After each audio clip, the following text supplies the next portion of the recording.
What is up, guys? ¿Qué pasa? Jaden back here in Barcelona. Another freaking day for a video. Not the workout check-in, that'll come later, but we are recording another sort of pre-exercicio video por el día for the day. And so, I guess what I wanted to talk about, topic of conversation, is how really it is not hard at all to lose weight. Losing weight is easy. Here is how. Okay, that's kind of a clickbaity introduction, but the truth is, it's freaking true. Losing weight is about one principle: calories in versus calories out.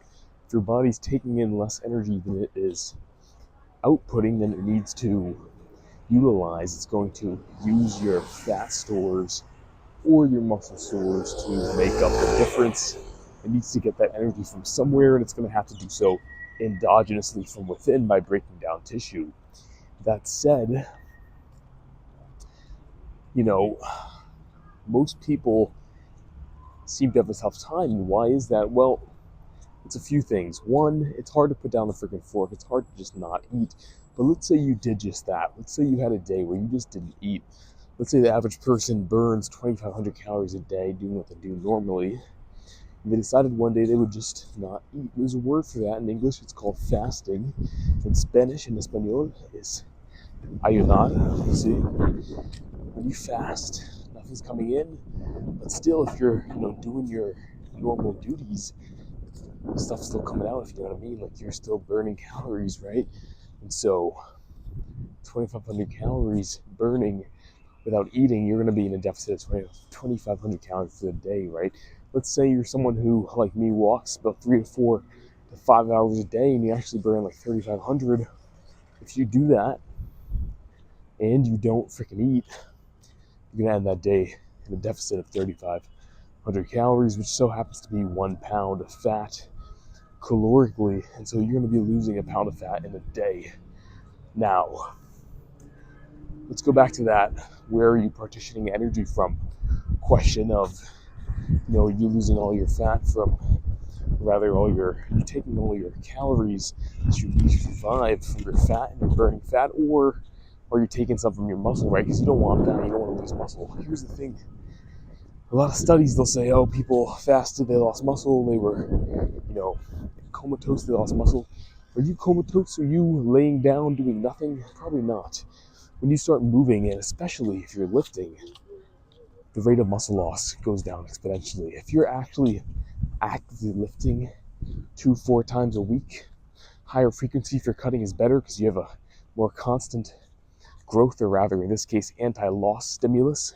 Your body's not going to, for example, make its bicep decrease.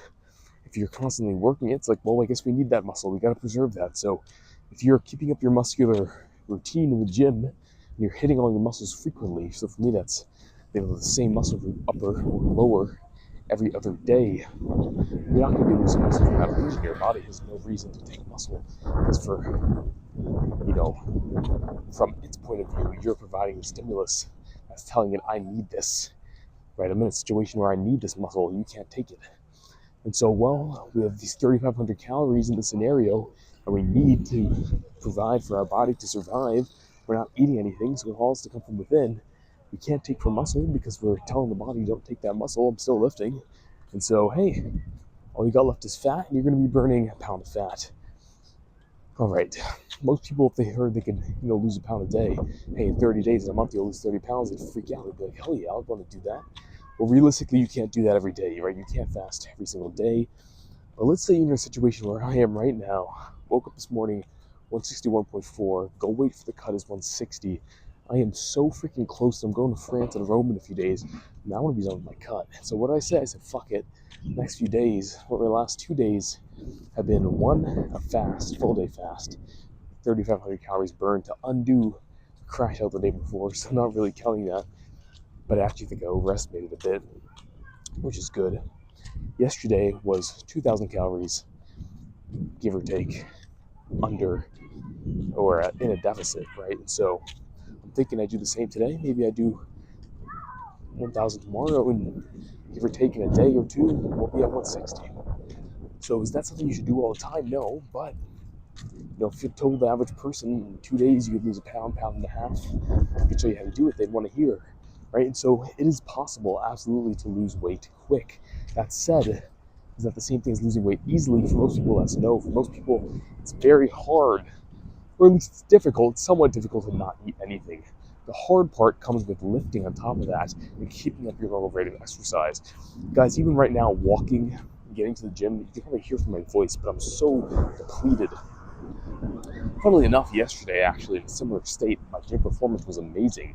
So sometimes actually lifting is not super impacted, but just how you feel like between your sets and even during your sets or up to it throughout the rest of the day, you feel so lethargic, slow, and tired because your body is trying to get you to unconsciously move less and burn less calories. It's just like, dude, like nothing's coming in. Like, we're gonna burn through all your freaking fat. We don't want that. That's a survival mechanism, right? We need that.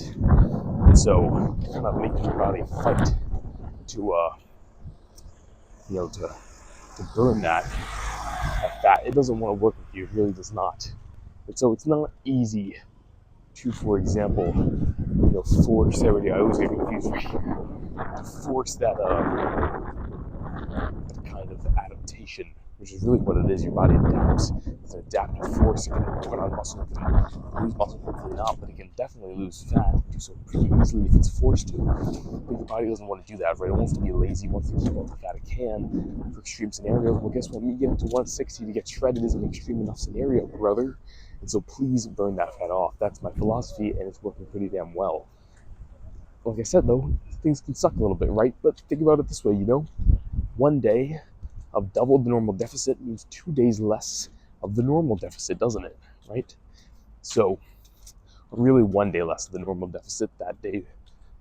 Still takes 1 day to speed it up, right? But anyway, the alternative is dieting normally, which is not bad at all. I've basically been doing it for over 100 days now, give or take.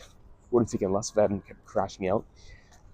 Well, actually, the number of days I've counted, about 112 or so, 13 or 14 are actually days where I was doing like 1,000, maybe a bit more. But it would have taken less overall time because I've been cutting now since like January of the start of this year, about 6 months.